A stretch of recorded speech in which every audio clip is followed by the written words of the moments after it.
नमस्कार, मैं हूं विनय पाठक। ये भारत न्यूज में आपका स्वागत है। मुंबई महानगर पालिका चुनाव की रणभेरी बज चुकी है। शहर की हर गली नुक्कड़ पर चुनावी गूंज गूंज रही है। कार्यालय खुल चुके हैं, समय कम है। हर राजनीतिक दल अपने प्रत्याशियों को जिताने का दम भर रहा है। मुंबई के सायन कोलीवाड़ा में चुनावी आग दिन प्रतिदिन भड़क रही है। हर पार्टी प्रचार को धार दे रही है, मतदाताओं को लुभा रही है। लेकिन वार्ड 175 में शिवसेना महायुति की प्रत्याशी मानसी मंगेश सातमकर का अभियान ओजस्वी तूफान बन चुका है। अभियान दिन दिन पर दिन मजबूत होता जा रहा है। उनके पति मंगेश सातमकर शिवसेना के कद्दावर योद्धा, 4 बार नगर सेवक, 4 बार शिक्षण समिति अध्यक्ष। उनकी हर जंग जीत की मिसाल बनी। अब मानसी मैदान में हैं और मंगेश जी जान झोंक रहे हैं। घर घर गली गली जीत का बिगुल बजा रहे हैं। मंगेश जी जान लगा रहे हैं मतदाताओं के दिल जीतने को। हर घर हर गली में डेरा डाले हुए। भारत के संपादक विनय पाठक से विशेष वार्ता में मंगेश सातमकर ने कहा, मानसी की जीत कोलीवाड़ा का नया दौर लाएगी। शिक्षा, सेवा, विकास, हमारा संकल्प अटल है। मतदाता जाग चुके हैं। क्रांतिकारी लहर शिवसेना महायुति की ओर उमड़ रही। ये चुनावी संग्राम सिर्फ सीट का नहीं बल्कि भविष्य का युद्ध है। मंगेश सातमकर ने कहा, मानसी सातमकर लहराएंगी जीत का परचम। 35 साल का राजनीतिक सफर, 4 बार के नगर सेवक और 4 बार के शिक्षा समिति के अध्यक्ष और 35 साल से जनता का दर्द सुनने वाले मंगेश सातमकर वार्ड 175, जहां उन्होंने अपनी पत्नी को इस बार महिला आरक्षित सीट होने पर चुनाव मैदान में उतारा है, श्रीमती मानसी मंगेश सातमकर। चुनाव मैदान पे वो अच्छी तरह जानते हैं कि चुनाव की बाजी को कैसे पलटना है। चूंकि उनका गृह क्षेत्र है 175, लेकिन महिला आरक्षण होने के कारण उनको पत्नी को मैदान में उतारना पड़ा। हम उनसे बात करेंगे आज राजनीतिक सफर के साथ साथ वर्तमान समय में उनकी पत्नी प्रत्याशी है, उनको लेकर। किस तरह से वार्ड में, किस तरह से राजनीतिक सफर आपका शुरुआत में रहा और आज भी संघर्ष कर रहे हैं लोगों के लिए? नहीं, बिल्कुल। गए 35 साल से मैं इस राजनीति के क्षेत्र में हूँ। बहुत बार प्रतीक्षा नगर से 3 बार चुन के आया, उसके बाद में फिर इस वार्ड से। जब मेरा वार्ड वहाँ पे रिजर्व कैटेगरी में गया, शेड्यूल कास्ट हुआ, तो उसके बाद में वहाँ पे हम लोगों ने दूसरे हमारे कैंडिडेट खड़े रह गए उधर। फिर उसके बाद में उद्धव जी मुझे बोले कि मंगेश आप दूसरे वार्ड से खड़े रहिए, मगर मैं उस वक्त नहीं बोलता था कि साहब मुझे अभी नहीं खड़ा रहना है। तो भी उन्होंने फिर बोला कि नहीं, आपको खड़ा रहना पड़ेगा। तो मैं बोला ठीक है साहब, जैसे आपकी इच्छा। फिर इसलिए मैंने इस वार्ड में, ये वार्ड 175 वार्ड मेरे लिए बहुत ही एकदम कोई उसकी जानकारी नहीं थी, वार्ड का कोई उसमें काम नहीं था, कुछ नहीं था। और ऐसे पोजीशन में मैं वहाँ पे खड़ा रह गया पहली बार 2017 में। खड़ा रहने के बाद में लोगों ने अच्छा प्रतिसाद दिया, क्योंकि मेरा इसके पहले जिस वार्ड में मैं नगर सेवक था, 4 बार नगर सेवक था, और वहाँ पे जिस तरह से काम किया था वो यहाँ के लोगों को पूरी जानकारी थी। तो बिल्कुल यहाँ के लोगों ने तो एक्सेप्ट किया। उन्होंने बोला कि ये आदमी बहुत अच्छा है, बहुत अच्छा काम करते हो, इसलिए आप 4 बार वहाँ से चुन के आए हो। तो हम लोग का ये भाग्य है कि आप यहाँ पे अभी चुनाव लड़ा रहे करके। तो फिर उस बार भी 2017 में भी यहाँ से मैंने चुनाव लड़ने के बाद यहाँ से भी मैं चुन के आया। कैसे होता है कि लोगों को काम करने वाला आदमी चाहिए। वो आदमी कौन है वो नहीं है, मगर वो हमारे से अच्छा काम करता है। जहाँ पे भी ये थे वहाँ पे अच्छा काम करते हैं, लोगों के ध्यान में, तो उसकी चर्चा होती रहती है ना। कोई भी राजनीति में तो ऐसा कोई छुपा के ऐसा कुछ होता नहीं है। पता चलता है कि ये आदमी कैसा है, ये नगर सेवक कैसा है, ये आमदार कैसे, ये खासदार कैसे, वो तो पता चलता ही है। और उस हिसाब से लोग, अभी देखो, अभी तो लोग, पहले चलता था कि कोई भी आके बोलता था कि इनको वोट दे दो, उनको वोट दे दो, ऐसे चलता था, मगर अभी नहीं।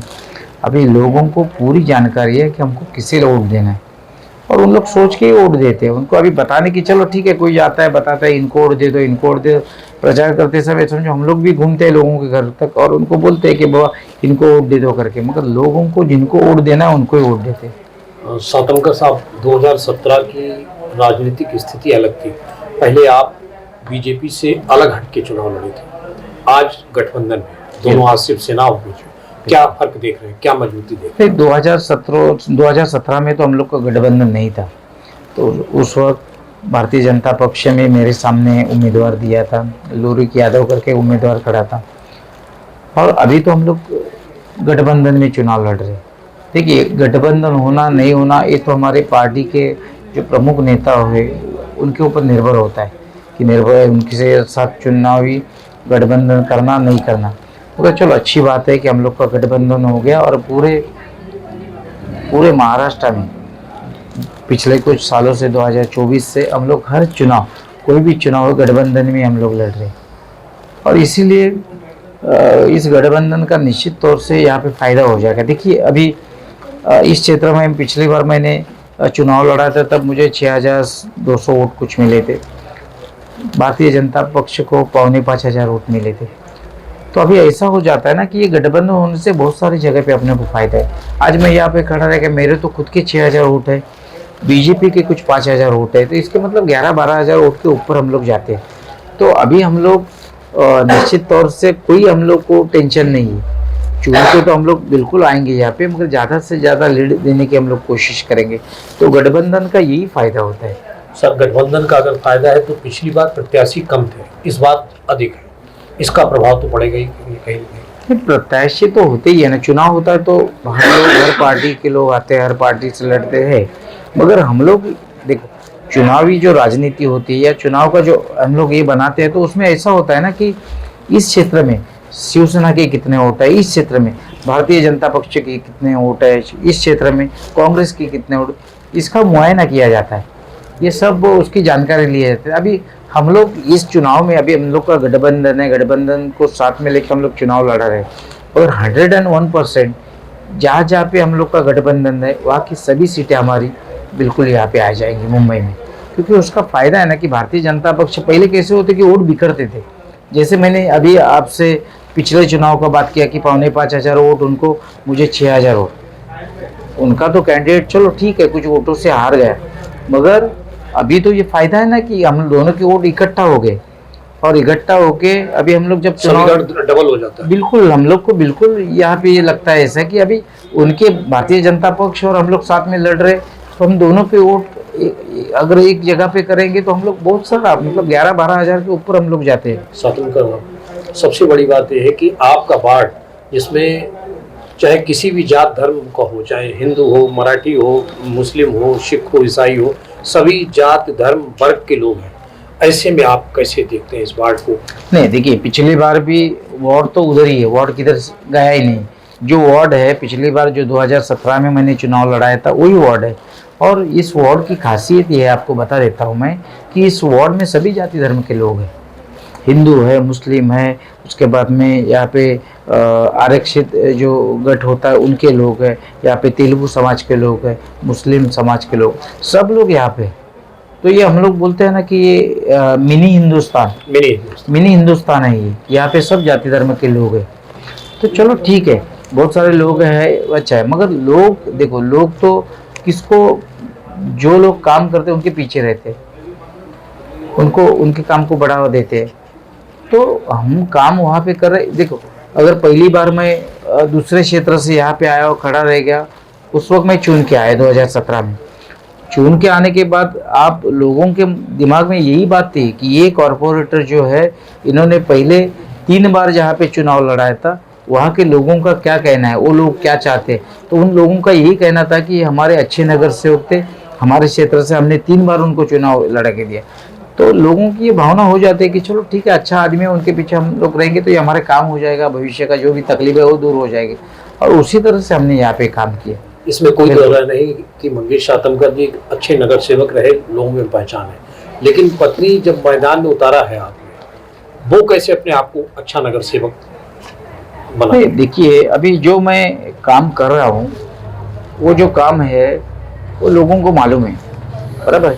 अभी ये वार्ड रिजर्व होने के कारण महिलाओं के लिए आरक्षित हो गया। महिलाओं के लिए आरक्षित होने के कारण मुझे यहाँ से अपने पत्नी को खड़ा करना पड़ा।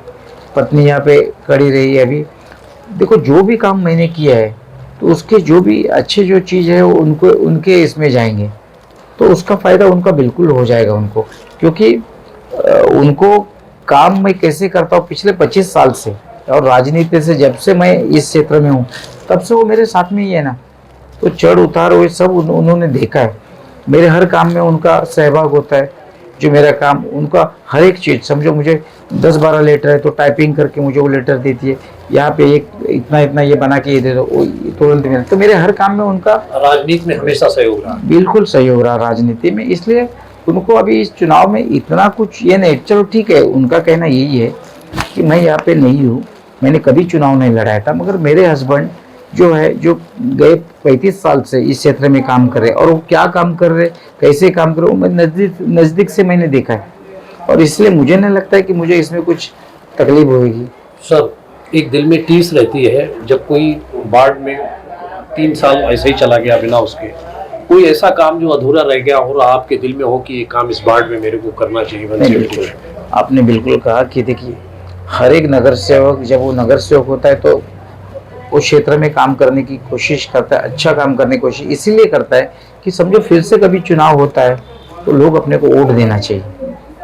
अभी आप देखिए, जो उदाहरण के तौर पे मैं कहूँगा कि मैं वार्ड क्रमांक 165 में प्रतीक्षा नगर में मैं 3 बार चुन के आया हूँ। 3 बार चुन के आया, उसका कारण यही होता है कि मैंने पहली बार काम किया तब लोगों ने मुझे दूसरी बार चुन के दिया, दूसरी बार काम किया उसके बाद में मुझे तीसरी बार चुन के दिया, और यहाँ पे मैं चौथी बार चुन के आया हूँ। तो ये होता है, लोग तो यही बोलते हैं कि जो काम करने वाला है उसको वोट देंगे। अभी पहले की जैसा अभी नहीं रहा यहाँ पे अभी ऐसा ही है ना कि जो काम करते हैं उनको वोट देते हैं। नहीं तो चुनाव में तो बाकी का सब चीज़ चलते रहता है, मगर लोगों की अच्छी है, लोगों को अच्छी तरह से मालूम है कि हम लोग को कौन सा आदमी चाहिए, किसको चुन के देना है, ये लोग उसके ऊपर अच्छी तरह से ये करते हैं। सर, संकल्प तो रखा होगा 175 में मेरे को ये करना है। नहीं, बिल्कुल संकल्प है। ये देखिए ये क्षेत्र जो है ना, ये क्षेत्र में बहुत सारे काम हैं। एक तो यहाँ पे डेवलपमेंट नहीं होती है, आप देखेंगे अगर पूरा वार्ड आप देखेंगे तो आपको पता चलेगा कि इस वार्ड में डेवलपमेंट का कोई सब्जेक्ट ही नहीं है। मैं पिछले 11-12 साल से मैं कोशिश कर रहा हूँ कि यहाँ पे जो भी झुग्गी झोपड़ियों में समझो लोग रहते हैं ना, तो उनको अच्छे मकान दे दो, अच्छा घर दे दो। अपना बाला साहब ठाकरे जी की जो योजना थी, शिवसेना की हम लोग की योजना थी, वो योजना यहाँ पे लाओ। मगर यहाँ पे गए कुछ सालों से मैं यही देख रहा हूँ कि यहाँ पे कोई भी डेवलपर आने के लिए तैयार नहीं। कोई ना कोई डेवलपर देख के हमको डेवलपमेंट करना पड़ेगा।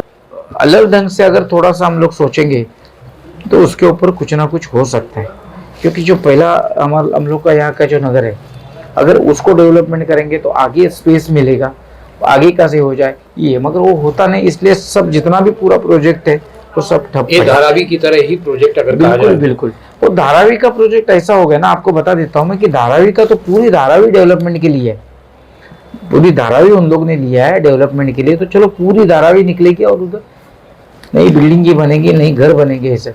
और इस क्षेत्र का ऐसा नहीं है ना, यहाँ पे हम लोग का जो वार्ड है वो सीमित है। सर, अगर वार्ड की बात ना करें, अगर देखा जाए तो हमारी झुग्गी झोपड़ी बस्ती धारावी से भी बड़ी है, विजयनगर शांतिनगर अगर दूसरे वार्ड हो, बिल्कुल। तो इस पे कहीं ना कहीं आपका ध्यान सरकार की ओर लाने की जरूरत है। विजयनगर है, शांतिनगर है, ये तो हमारे बाजू के जो वार्ड है वहाँ पे भी डेवलपमेंट होना चाहिए, नहीं होना चाहिए ऐसी बात नहीं। वहाँ पे भी डेवलपमेंट के बहुत सारे प्रोजेक्ट चालू है, शायद आने वाले कुछ दिनों में, कुछ महीनों में, कुछ सालों में वो भी प्रोजेक्ट अपने हो जाएंगे, नहीं हो जाएंगे इसमें, मगर इट विल टेक टाइम, उसको टाइम लगेगा, ऐसा जल्दी नहीं होने वाले है। और इसलिए मैं अपने क्षेत्र की बात करूंगा तो मेरे क्षेत्र में ऐसी रचना है कि ये सब चीज़ है। विरोधी लोग हैं, किस तरह से दुष्प्रचार भी कर रहे हैं, कैसी चुनौती को देखते हैं और क्या कहेंगे? देखिए चुनाव का जो माहौल होता है ना, उसमें तो होता है दुष्प्रचार होता है, सामने वाला जो कैंडिडेट हो उसके सामने वाले कैंडिडेट को हराने के लिए कुछ भी बातें करते रहता है, कुछ आरोप करता है, कुछ ये सब चीज़ें तो चुनाव में होते ही रहेंगी। अभी हम लोग को वो सब चीज़ बाजू में रख के हम लोग को हमारा प्रचार करना है। हम लोग को ये कहना है कि मेरी पार्टी ने क्या किया, मेरे पक्ष ने क्या किया आपके लिए, वो मुझे उनको बताना है कि पूरे मुंबई, शायद इस वार्ड में थोड़ा सा कम होगा, मगर मुंबई शहर के लिए, लोगों के लिए कौन सी नई योजनाएं लाई है उसका भी हम लोग जिक्र करते हैं। पूरे महाराष्ट्र में कैसे काम है, ये सब चीज़ है, ये सब चीज़ का। तो मैं आपसे अनुरोध करूंगा कि आप अपने वार्ड की जनता से आप अपनी भाषा में जो कहना चाहें, अपील करना चाहें कर सकते। मी माझ्या ह्या विभागातील जनतेला एवढंच अपील करेन की हा संपूर्ण विभागाचा विकास झाला पाहिजे, हे निश्चितपणे माझ्या डोळ्यासमोर ते सगळं आहे. पण ते विकास करताना त्या विकास कामामध्ये ज्या ज्या अडचणी येतात त्या अडचणी दूर करण्यासाठी आपल्याला खूप मोठं कष्ट घ्यावं लागते. तर त्यासाठी आपल्याला राज्य शासन असेल, केंद्र शासन असेल, यांची मदत घेऊन आपल्याला ते सगळे अडथळे आहेत हे दूर करावे लागतील. आणि हे अडथळे ज्यावेळेला दूर होतील त्याच वेळेला ह्या विभागाचा विकास होऊ शकेल. आणि म्हणून आम्ही निश्चितपणे निवडून आल्यानंतर त्यासाठी प्रयत्न करू. हे अडथळे दूर करण्यासाठी राज्य शासन असेल, केंद्र शासन असेल, ज्या ज्या प्राधिकरणाकडे आवश्यकता असेल त्या ठिकाणी जाऊ आणि आमचा प्रश्न सोडवण्याचा प्रयत्न करू. एकदा हे प्रश्न संपले ना की निश्चितपणे या विभागाचा विकास झाल्याशिवाय राहणार नाही, एवढी माझ्या मनामध्ये पूर्ण खात्री आहे. कौन कहता है कि मैं रास्तों का मोहताज हूँ, जिधर चल पड़ूंगा रास्ता उधर बन जाएगा। जी हाँ, मंगेश आतमकर जी वो शख्सियत हैं जिन्होंने वास्तव में सही मायनों में देखा जाए तो राजनीति की वो पायदान चढ़े जब कभी पलट कर पीछे नहीं देखा, आगे बढ़ते गए। और आज उसी का परिणाम है कि आज 5वीं बार उन्होंने अपनी पत्नी को 175 से चुनाव मैदान में उतार दिया है। आज भी जनता का दर्द उनके लिए धड़कता है, दिल में धड़कता है। और आज वो चाहते हैं कि वो जनता के हर दर्द को, सुख दुख को वो अपने दर्द समझकर उसका निराकरण करें। और वही मैं जब उनसे वार्तालाप की तो उनके दिल में दर्द था। इस दर्द के साथ जिस तरह से वो लोगों के बीच जा रहे हैं, निश्चित ही उनको आने वाले समय में एक बार फिर वार्ड 175 से उनकी पत्नी को निश्चित ही जनता विजयी बनाएगी। मेरी इन्हीं शुभकामनाओं के साथ जय। चुनावी जंग गर्म है। बहरहाल चुनावी समर में प्रत्याशियों के दावे कितने सटीक उतरेंगे इस समय बताएगा। अभी वे हवा का रुख अपनी ओर मोड़ने में जुटे हैं। अभी तक की खबरें यहीं पर करते हैं समाप्त। विनय पाठक को दीजिए इजाजत। हम फिर मिलेंगे नई खबरों के साथ। नमस्कार।